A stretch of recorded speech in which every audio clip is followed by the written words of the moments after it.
Hello, good afternoon, everybody. I'm here today in Marbella High Care International Hospital together with Dr. Hernán Cortés. He is receiving us today to share the short biography of his life. Thank you for having us, Dr. Cortés. It's a pleasure to be here. Okay, you asked me to make a... Yes, I would like to know what people like to know. When did you actually decide to be a medical doctor? Were you very, very little? Yeah, when I was very little, I know my family used to be the majority of lawyers. My father and my grandfather, all the family of lawyers. And so you were the only one? Only one was I have four brothers that they are lawyers. And I don't know when, but every time I saw they became a doctor. So all your family were expecting you to be a doctor, No, I mean the my lawyer? Mother asked me, my mother pushed me because my grandfather was a doctor from my mother's way. Oh, okay. But when I decided to be a doctor, I finished my university very, very young. I finished my career of MD at 21 years That's old. very Yes. early. And I decided I am from Argentina, and I finished my career in Buenos Aires, and I decided to go to Europe. And because originally I planned to be a surgeon, because I love surgery.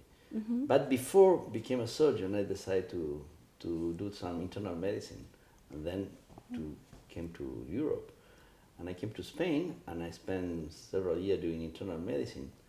Yes. For a period of 3-4 years. Mm-hmm. And at the end of my training in internal medicine, I thought it was important to become a PhD. Mm-hmm. And at that time I saw a lot of patients, young patients with cancer. Oh. And there was a lymphoma that at that time, we're talking more than 40 years ago, mm-hmm. the only tumor that could be possibility to be cured is a lymphoma. And I recently became collecting information and see patients with Hodgkin disease.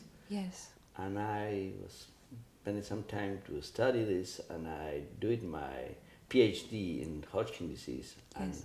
And I finished in 2 or 3 years. Mm. And then I liked very much oncology. Oncology is because it was my first approach with this type of patients, that a young patient that could be curable with simple treatment. At that time, the treatment was very aggressive. There were the original of radiotherapy. Yes. And I did this work, but at that moment I realized that I need some more complementary training. Mm. And I decided to go to the States. Oh. And I went to the National Cancer Institute in Bethesda, and I made my fellowship in medical oncology. Medical oncology at that time was very, very at the very beginning. And in the States there were several groups of internists who see a cancer patient. And that moment, they are the moment that the chemotherapy are starting playing a very important role in treating patients. Normally chemotherapy are for treat advanced disease. Yes. The treatment for cancer was only surgery, the main treatment was surgery. Mm-hmm. Radiotherapy are under development at that moment that complement the surgery, but chemotherapy are something that they are originally was very toxic. The chemotherapy was started after the Second World War in New York, in the memorial, with some drugs and some agents we'd be using in the war to kill people. And it's a mustard gas.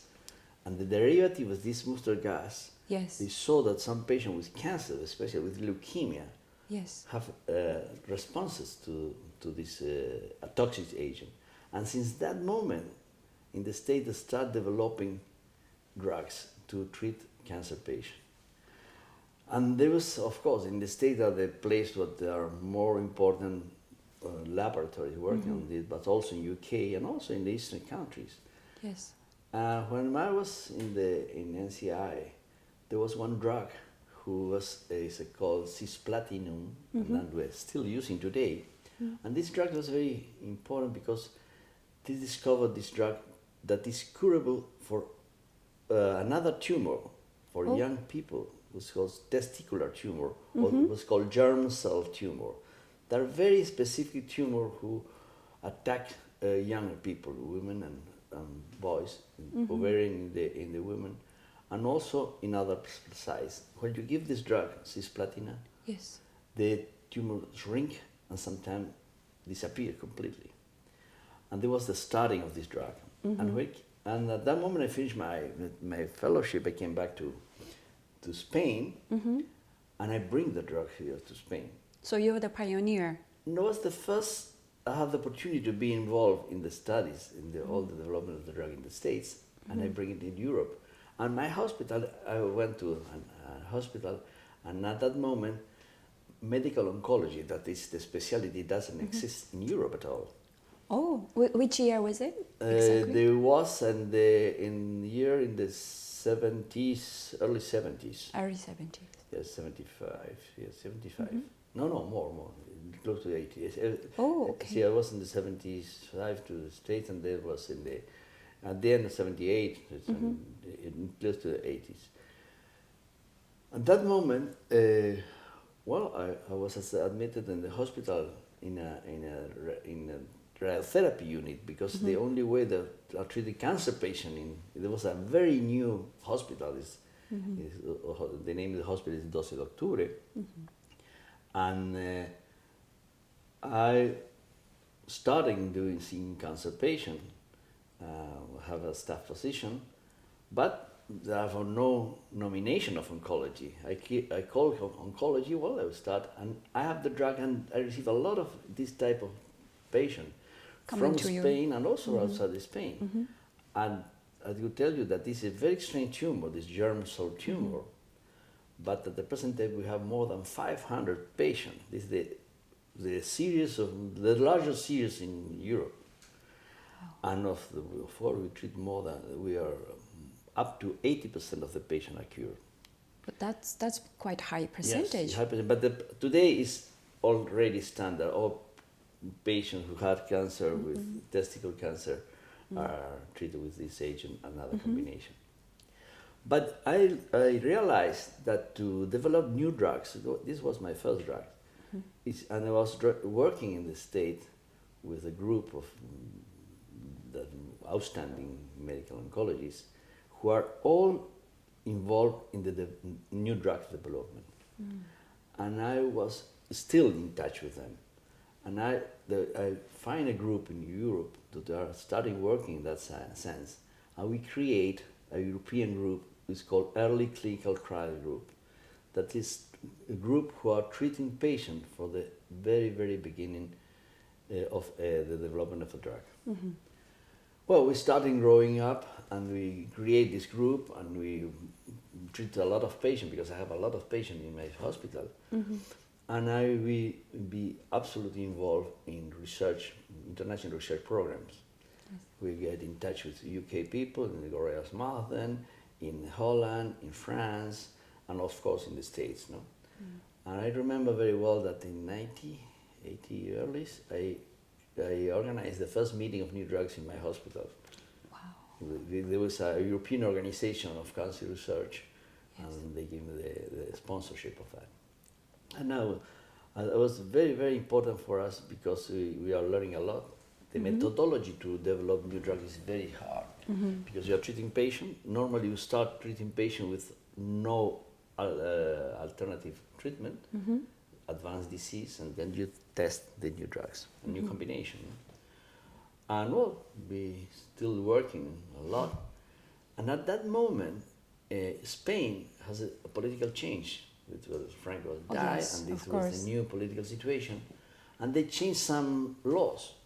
Okay. And they changed one very important law is the medical specialization law, because there was a very old law of the nomination of the medical specialization.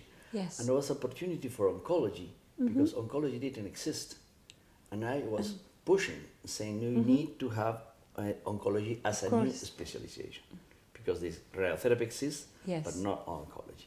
And I was fighting, and finally they put the oncology as a new specialty, and it was the first country in Europe who has medical So oncology. you are a real pioneer. You developed I this have that department. opportunity. And also I find all my friends in UK, in Italy. I have a wonderful oncologist in Italy. In Milano has 2 or 3 outstanding.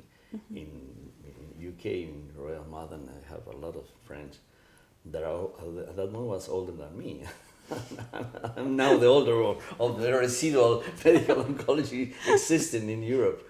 And we create, with some French friends, there was already created, but one very famous medical oncology, French medical oncology called Georges Maté.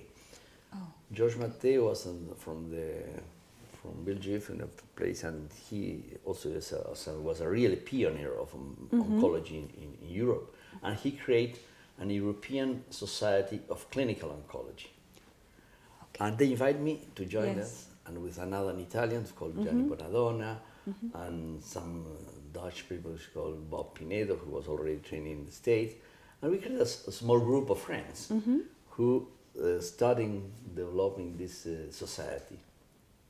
And we starting our yearly meeting.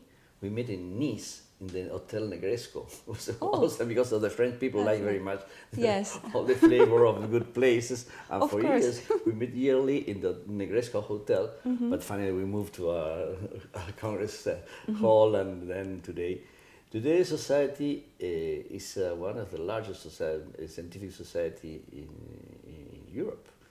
And at the present time, they have about, I don't remember exactly the numbers, but we have more than 10,000 medical oncologists. Now 10,000. So it did grow so fast in a short time. And Spain was one of the first, and now we have the Spanish Society of Medical. I create found the Spanish Society of Medical Oncology.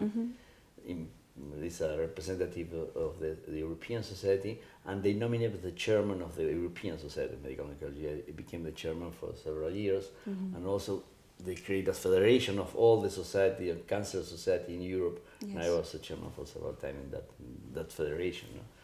And I bring to Madrid in '87 the Congress of Medical Oncology of Oncology, European Oncology Society. And that was very funny because now today this meeting are incredibly large meeting, no? And also we share with the American society at the same time. But following my history in Madrid, I create this department of oncology. Today is one of the most big department in research. At the present time, I have a team of 80 people working for me.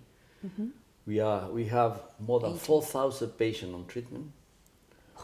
1,000 of that patient are in clinical research program. We have more than 200 clinical research program, and we're testing new drugs, still testing new drugs and new approaches. And well, it's amazing what is the situation of cancer treatment today. I mean, day by day, it's improving. No, but the movement is. Each time is more faster. Yeah, because in the past, cancer patients, as I told you before, we treat with chemotherapy. In the past, now we have more what we call systemic treatment. Systemic treatment is a treatment you put in the vein, or you give it by oral.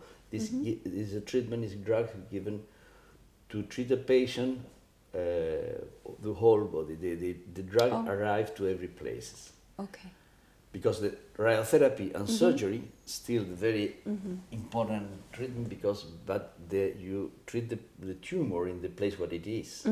You remove it or you irradiate it, but the chemotherapy and what is called systemic treatment go to every places. And well, today it's still having a lot of chemotherapy agents, new agents. Each year we have more chemotherapy. The chemotherapy is a treatment that has very bad reputation. Because everybody are afraid about chemotherapy, because they say, well, you receive chemotherapy. First of all, the name of cancer is something that everybody is afraid, especially in the Latin countries like Spain. Because for years, cancer patient was not informed that they have a cancer, because people are very afraid, because cancer means synonym of death. But Japan also. Because That's they really say like if you have a cancer, and especially if the cancer cannot be operated, it cannot be removed, you are going to die. Because it's, you know, and today the explanation of the name are changing. Cancer is a disease, is curable.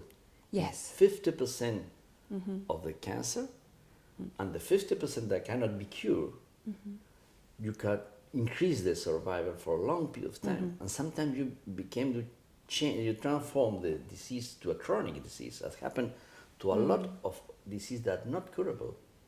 Diabetes is not curable. Hypertension is not curable. Hepatic failure is not curable. Heart failure is not curable. There are all diseases that are not curable, but could be efficiently treated. Yes. And with this treatment, the patient could survive years. And that's happened for a lot of cancer patients. Of course, this is a group of patients that die by cancer. Yes. Is the minority.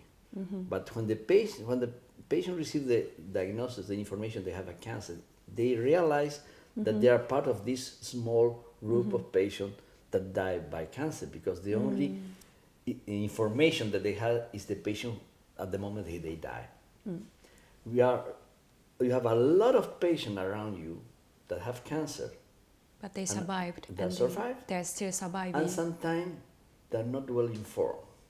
And this was something that in Spain I lived that development of the knowledge of cancer. And today we are very lucky because there are more and more people well informed.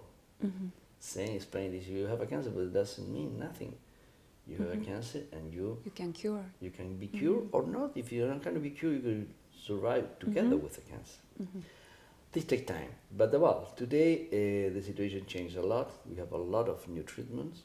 And this new treatment that we are handling is not only chemotherapy. Chemotherapy was a long period of time a very effective treatment, still today. And we are, each time I have close to 20 new drugs studying in my department.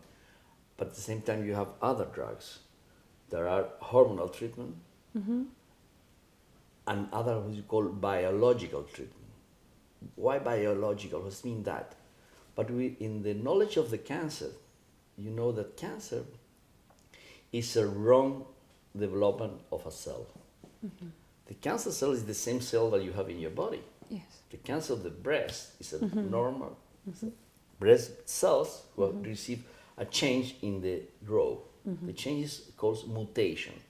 What is mutation? Mutation is each cell has a structure of the DNA, and you have a normal structure that grows in the normal way. But as soon as this DNA have a mutation, that means the order of the DNA change, the cells start growing in a wrong way and develop a wrong tissue that is tumor.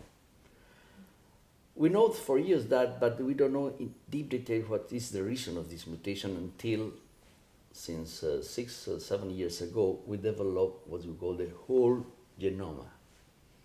What is the whole genome? Yes. All of us, we have our genome, with our genes, and the arrangement of each gene are different from one people to other. It's very hard to know the arrangement of the gene. And they have the genes in good situation, that they are normal genes, and the gene with mutation, not only for cancer, for disease. Any mutation, any change in the information of this gene. I don't know if I'm doing very, very technical. No. This is very interesting, and then I think people any understand. change you could detect. In the past, it was very hard to detect. We have to make what we call the sequence. Sequence is to analyze all the genes and the situation of each gene and the DNA of the gene. No? Today, we have machines, what's called sequentiators, ultra sequentiators. You could know all the genes in very short period of time and detect the mutation. For years, we know that this mutation, and we are not using only to know you have a mutation, not. We have the mutation, but at the same time, the research laboratory, they develop drugs to block this mutation and inactivate this behavior of the cell. And this inactivation was called inhibitors. Sometimes could cure cancer. And this is something incredible. This is what we call biological treatment. There are two types of biological treatment. One are protein, large protein, a lot of small drugs that blockage this mutation that means an information to the cell to develop. I remember, well, you know, since I came here to Marbella and then I moved to the final part of the history. Why I'm here? I'm here because Marbella is one of the most beautiful towns in Europe, by the weather, by the people. It's international place, and the people, the foreign people, feel very comfortable here. Not only for the weather, because it's a small town with all the facilities that you need. Not only we have 11 or 20 golf courses in Marbella, 40 outside. And I came here in Marbella to play golf. I'm a golfer. I used to be in vacation in other place of Andalusia, in Puerto de Maria, but then they moved to here. And I started seeing patients. But seeing patients with friends and saying, how did you see a patient? And I realized there was no oncology here. And as I was talking about more Which year was it? About 12 years ago. Oh. More, a little bit not more. so long time ago. More, 14 years ago. But still I not so long started seeing time ago. patient friends, and then I have an office in Incosol, and then I decided to move to other place and find this place. And then I liked this place, and then I have an office. I came once a month, and then still coming more often and more often. And I was very happy because the patient, the work that I was doing here was very useful and very successful. And at the final, I decided, well, when I'm going to retire, I'm going to be in a place doing the same, because the only thing that I know to do is, in spite of play golf, I play bad, but I know oncology. It's my first job. And well, that's the reason that I decided to improve the situation. Then we bought this, and with my wife, we decided to go ahead together. I bring her because she's a very good businesswoman. I'm terribly bad in my business, and I don't know how to do it. So you started only the oncology department here in Highcare International Hospital. Then you expand the department. How many departments do you have? How many specialty you have in this hospital? Well, this hospital started with a very small hospital with very few specialties. There was mainly devoted to aesthetic surgery, and also because we have a group of British people who come here, and also we have traumatologists. This clinic was original traumatologists. Surgery was part of it, but not all surgery. We were very limited type of surgery. And in oncology, when I started doing here, I need more, because you don't only have an office. You need a good laboratory, complementary laboratory. You need X-ray, imaging, and a lot of things together, and also a good surgery. And this was our goal 2-3 years ago, try to improve the situation, to increase the specialties. Today we have 32 specialties, medical specialty, all the specialties. It's a general hospital, but with a small size. And we decided to go ahead with 2 important projects. One is to potentiate surgery. You know, you have 2 theaters upstairs that have all the surgery be done. We have a lot of limitation, and the surgeon are a little afraid not to do complicated surgery, because this is a small hospital, you don't have all the facilities. And the first thing that we decide to put in the hospital is a CT scan. CT scan is very useful for oncology, but also for the surgeon. And the surgeon without CT scan, they are not able to come to operate here. And we put a CT scan 3 years ago. It was very, very successful, because you use it very, very often.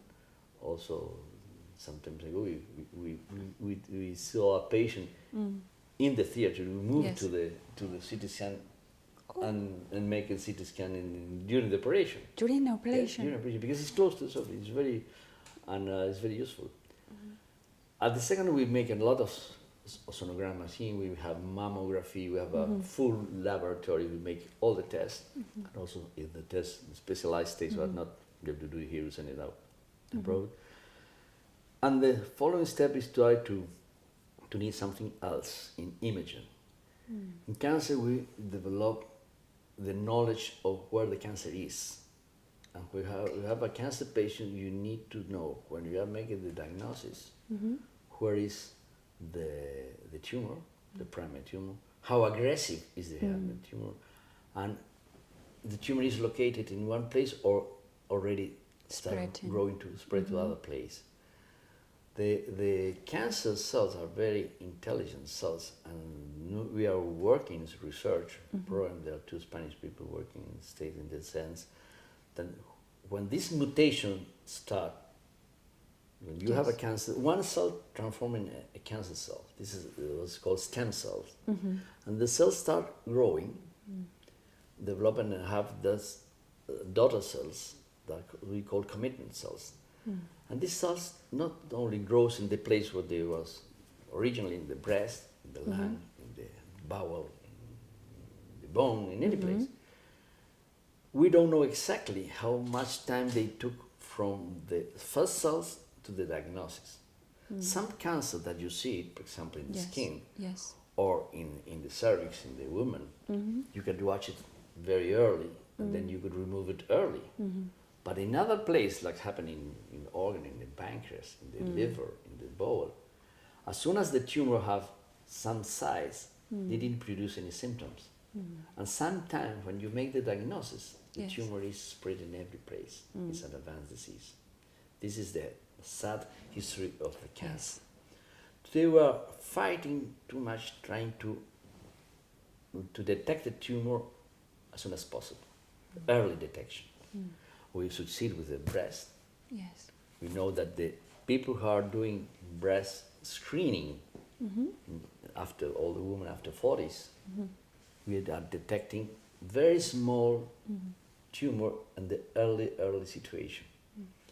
We have a mammography here, and then you are any longer remove the breast. We remove only the tumor with some other advance of the surgery, and the patient became curable in the early situation. The same happened with the lung. We have a program here. We planned a program for smokers.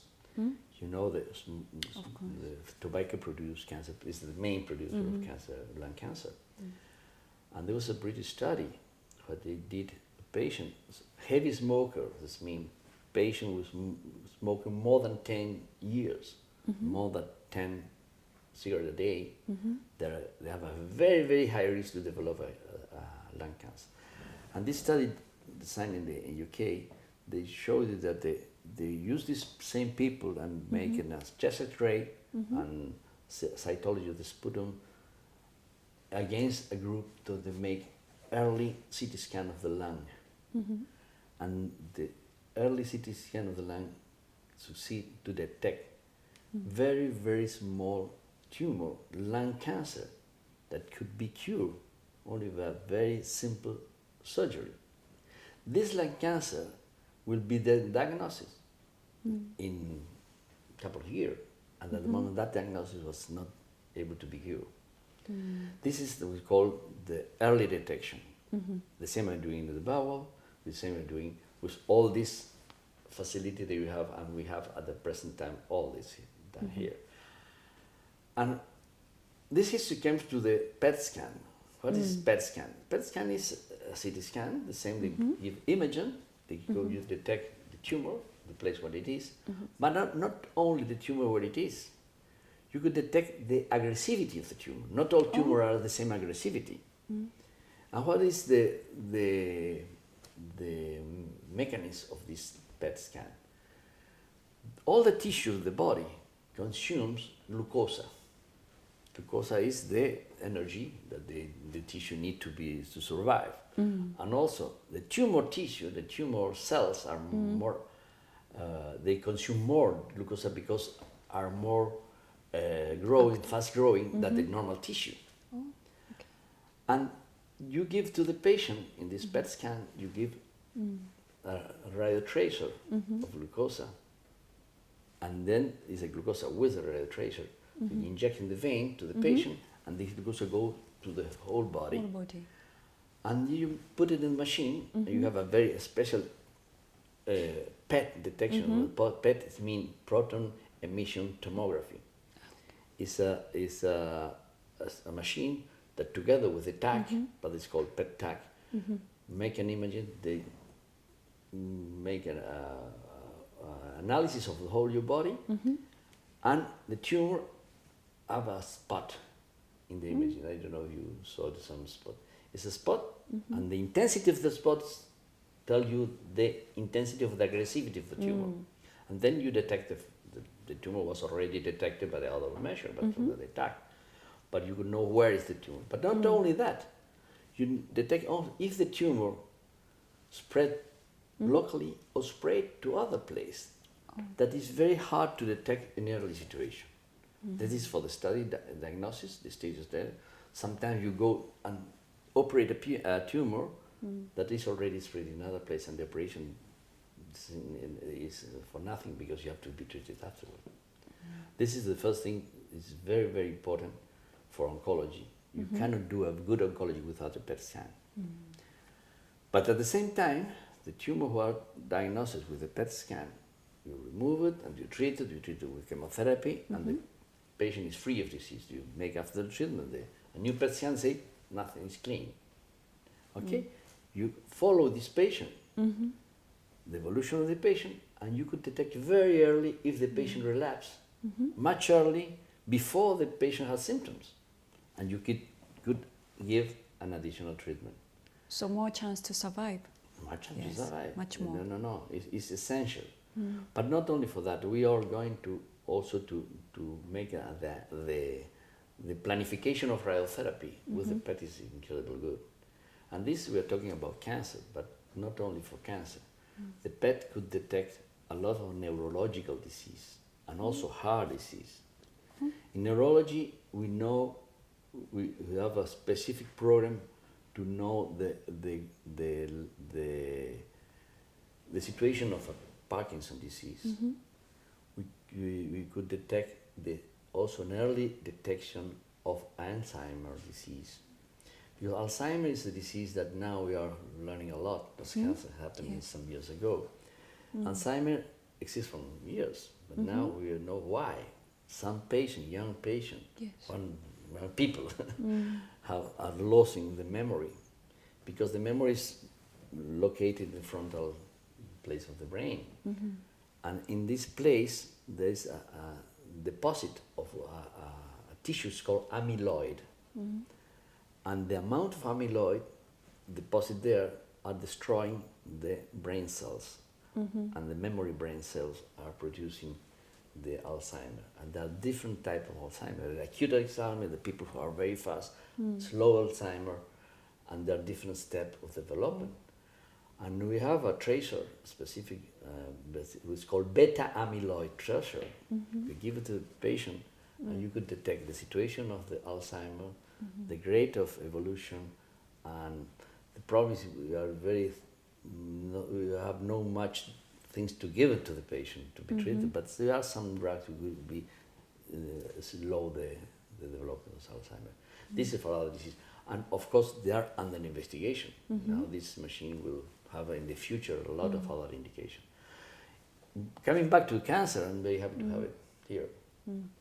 And my plan to be here is, okay, my origin and my situation is in Madrid. It's very hard because it's still growing up. I decided that I have to stop one moment. I have young people who come and me and to continue my work in Madrid in my research program. I'm still completely involved and in touch with them. All my team in Madrid is given the support, the research support here. All the new drugs we are developing in Madrid, we are using here with permission, of course. And that is very important because we could offer to the patient a lot of the last advances.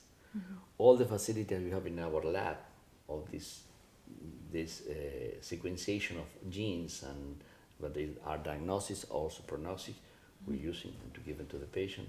And it's very important to work in that situation.